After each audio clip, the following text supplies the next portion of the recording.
दोस्तों आज मैं इंफ्रारेड कुकटॉप और इंडक्शन कुकटॉप इन दोनों के बीच में डिफरेंस बताऊंगा और इनको खरीदते समय आपको क्या क्या चीज देखना चाहिए इसके बारे में डिटेल में बताऊंगा। हमारे साथ बने रहिए। चलिए शुरू करते हैं।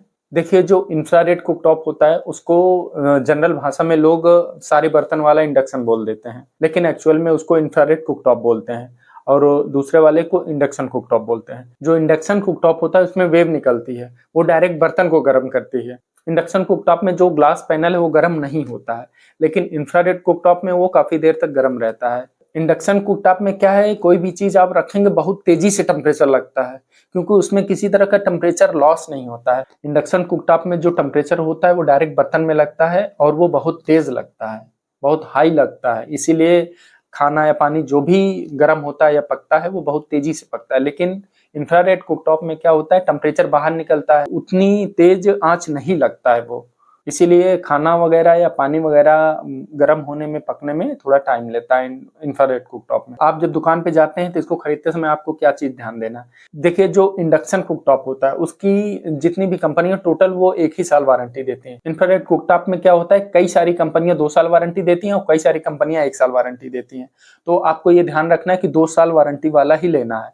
लेकिन हाँ, ऐसी कंपनी हो जिसका नाम आपने सुना हो, जो आपको लगता है कि उसकी वारंटी क्लेम हो जाएगा, क्योंकि अगर वारंटी क्लेम नहीं हो पाएगा तो उसमें आपका नुकसान हो जाएगा। मैं पिजन का इंफ्रारेड कुकटॉप यूज कर रहा हूँ, उसकी वारंटी 2 साल थी।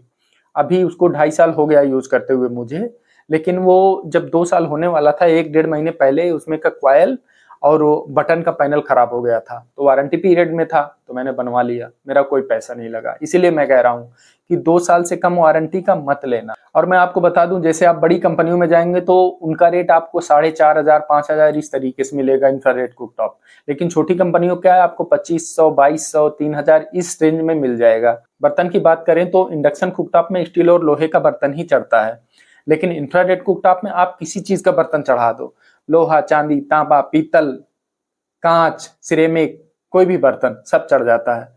वाट की बात करें तो इंडक्शन कुकटॉप जो है वो 2000 वाट 2200 वाट इसी तरीके से आता है, और इसी तरीके से इंफ्रारेड कुकटॉप भी आता है 1800 वाट 2000 वाट 2200 वाट का। इंफ्रारेड कुकटॉप का एक प्रॉफिट और है कि आप ठंडी में इसको एज अ हीटर यूज कर सकते हैं। दोनों कुकटॉप में सावधानियां सेम रखनी है, पानी नहीं गिरना चाहिए, आपको ध्यान में रखना चाहिए, साफ सफाई रखनी चाहिए, और अगर उसके अंदर पानी या दूध वगैरह गया तो वारंटी क्लेम नहीं होगी।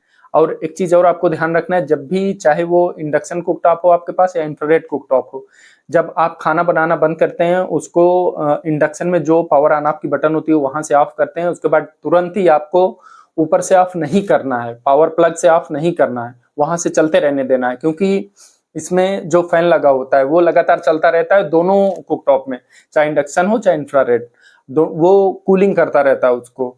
फिर कुछ देर बाद वो जो फैन होता है वो अपने आप बंद हो जाता है, उसके बाद आप पावर प्लग से स्विच ऑफ करेंगे।